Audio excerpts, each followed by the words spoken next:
오늘 분석할 경기는 2월 23일 K리그 1부 2부 6게임 준비하였습니다. 구독과 좋아요는 더 정확한 분석에 도움이 됩니다. 바로 시작합니다. 첫 번째 경기 대전 하나 대 울산 HD입니다. 대전은 이번 이적 시장에서 공격과 수비를 고루 보강하며 전력을 강화했습니다. 핵심 미드필더 밥신을 완전 영입해 중원을 안정시켰고 울산에서 주민규를 영입하며 최전방 결정력을 높였습니다. 또한 하창래와 정재희를 데려오며 수비와 측면 공격을 강화했습니다. 개막전에서 포항을 3대 0으로 꺾으며 좋은 흐름을 보이고 있네요. 울산은 마테우스를 방출하고 주민규, 에사카 아타루 등이 이탈했지만 마티아스 레카바, 강상우, 윤종규를 영입해 측면과 풀백을 보강했습니다. 하지만 개막전에서 안양에 0대1로 패하며 불안한 출발을 보였습니다. 조현우와 고승범의 복귀 가능성은 있지만 경기력 차이를 고려하면 대전이 2대1로 승리할 가능성이 크다고 봅니다. 대전 승리 추천드립니다. 두 번째 경기 성남FC 대 화성FC입니다. 성남은 핵심 센터백 권한규가 이탈했지만 국내 자원 보강이 부족합니다. 대신 사무엘과 베니시오를 영입했으나 K리그 2에서의 경쟁력은 검증이 필요합니다. 또한 지난 시즌부터 이어진 득점력 부족 문제를 해결하지 못해 공격에서 어려움을 겪을 가능성이 크다고 생각됩니다.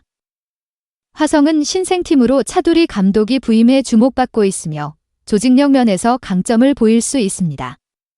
하지만 스쿼드의 깊이가 부족한 것이 약점입니다. 성남이 전력상 우위지만 공격력 한계를 고려하면 화성이 수비적으로 대응하며 0대0 무승부 가능성이 큽니다. 무승부 추천드립니다. 세 번째 경기 전북 현대 대 광주FC입니다.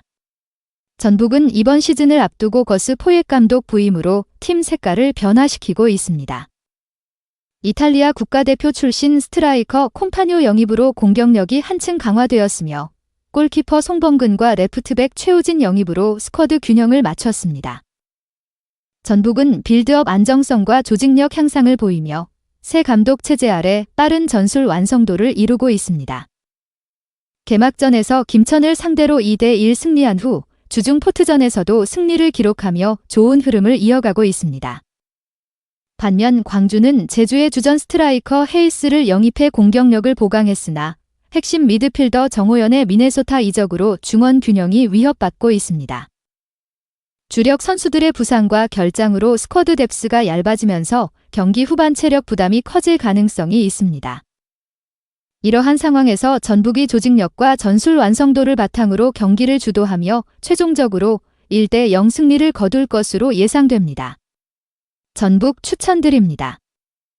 네 번째 경기 강원FC 대 포항스틸입니다. 강원은 지난 시즌 돌풍을 주도했던 핵심 선수들의 이탈로 전력 손실이 컸습니다. 윤일록과 마리오를 영입해 공격을 보강했지만 스쿼드 깊이는 낮아진 모습입니다.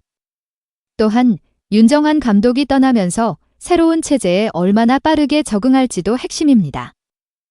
개막전에서 대구에 1대2로 역전패했으나 경기력 자체는 나쁘지 않았다고 보입니다. 포항은 정재희와 민상기가 이탈하며 전력 유지에 어려움을 겪고 있습니다. 이를 보완하기 위해 주닝요와 김범수를 영입했지만 경쟁력 상승 효과는 미미하네요. 개막전에서 대전에 0대3으로 완패했고 주중 조호르다룰 원정에서도 2대5로 대패하며 수비 불안이 심각하게 드러났습니다. 특히 16강 진출을 위해 주력 선수들을 소모하며 체력 부담이 커졌고 말레이시아 원정 중 폭죽 소음 테러로 인해 컨디션 조절에도 어려움을 겪었습니다. 포항의 체력적인 부담과 불안한 수비력을 고려할 때 강원이 홈에서 주도권을 잡을 가능성이 높습니다. 강원의 2대1 승리를 예상합니다. 다섯 번째 경기 서울 이랜드 대 충남 아산입니다. 이랜드는 핵심 용병 브루노를 내보내고 에울레르, 페드리뇨, 아이데이를 영입해 공격진을 외국인 선수들로 재편했습니다. 그러나 이들이 K리그 2에서 즉시 전력감으로 활약할지는 검증되지 않았으며 조직력 측면에서도 시즌 초반 불안정할 가능성이 큽니다. 충남 아산은 배성재 감독을 선임하며 변화를 시도했다. 주닝요가 포항으로 이적하며 공격진에 공백이 생겼지만 손준호, 케빈 멘데스, 아담 등을 영입해 전력을 보강했습니다. 탄탄한 수비 조직력을 유지하면서도 공격력 강화를 위해 용병 자원을 적극적으로 활용할 준비를 마쳤다고 보입니다. 두 팀 모두 전력 변화가 크지만 서울 이랜드는 공격진이 전면 교체된 만큼 초반 적응이 필요합니다.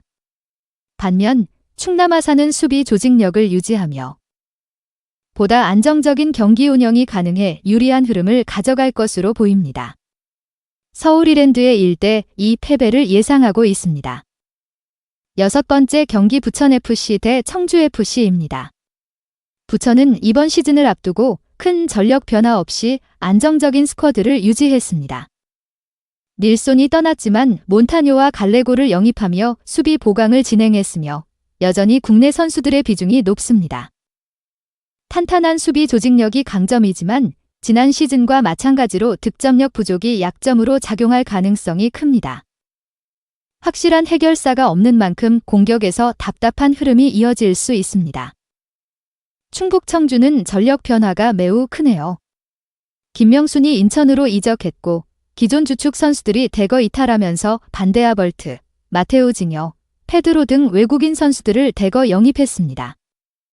또한 권오규 감독이 새롭게 부임하며 팀 스타일의 변화도 예상됩니다. 하지만 새로운 선수들이 많아 조직력이 얼마나 빨리 안정될지가 핵심입니다. 청주는 지난 시즌과 비교해 완전히 다른 팀이 된 만큼 경기력의 변동성이 큽니다.